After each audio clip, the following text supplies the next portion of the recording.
The Charleston Water System announced their plans last November to remove some 6,400 lead service lines still in use throughout the downtown peninsula. That action was prompted in part due to the Environmental Protection Agency's ruling to remove all lead pipes from public and private water systems by 2037. Now, the Trump administration has started work to repeal the Biden administration's groundbreaking rule and prohibit the government from ever requiring lead line replacement in the future, or at least lowering the limits. Live 5's Justin Kolar in the studio with us now. More on what the Charleston Water System plans to do now with federal funding facing shutoff. Yeah, Justin, break it down for those of us who don't really know what this is. Yeah, Ann and Michael, we've been following this for a while now, and regardless of whether or not the money continues to flow or if it's reduced to a trickle, the Charleston Water System tells me each of the 6,400 lead pipes in use right now will be removed. The only question is when. We're going to get the first 1,100 out in the next 2 years, and we're going to get the remaining 5,300 out in the next 10 years if the EPA requires it, and it may take us a little while longer if not. It all depends on if there's more federal and state money available. We can accelerate that because otherwise these costs will be borne by the ratepayer. The first round of replacement is nearly ready, thanks to the grant funding already secured by the Charleston Water System.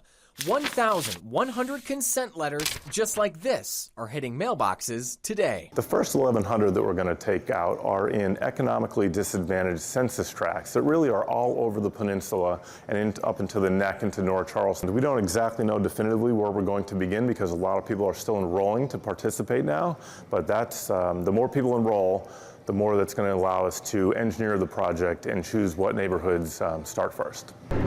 People should be living in spaces where they have access to clean water at a bare minimum. Kenny Cummings is the executive director of the SC Housing Justice Network. She represents people in the neighborhoods letters were sent to.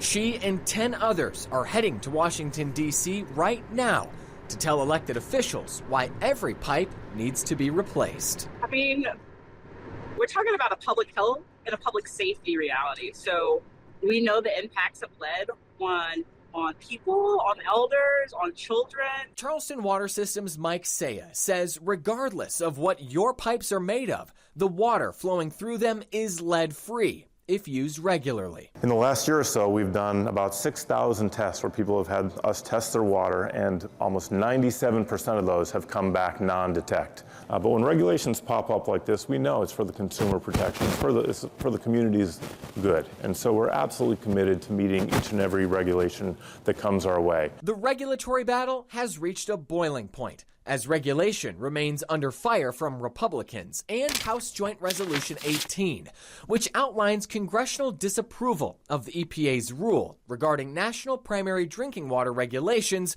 for lead and copper improvements.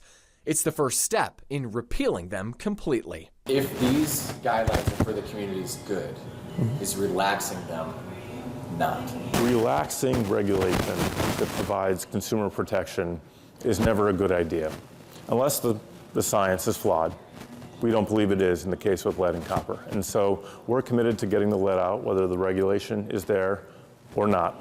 If they're relaxed and this lead and copper rule requires less of us, we're still going to remove the 6,400 service lines on our side of the meter to get the lead out and to keep this community safe now and in perpetuity.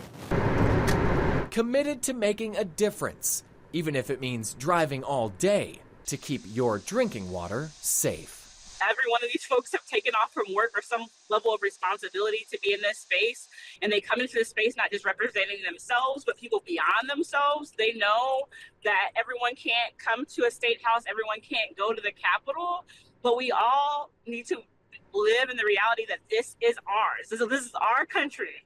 This is our government. These are our elected officials, and we deserve better. And the only way that that's going to happen is if we stand together and are clear about what is possible. And so what we know is possible is that lead pipes can be removed and replaced. Now again, the Charleston Water System tells us that everyone's water, regardless of what material makes up the pipe that it traveled through to get to you, is safe, so long as you use it regularly.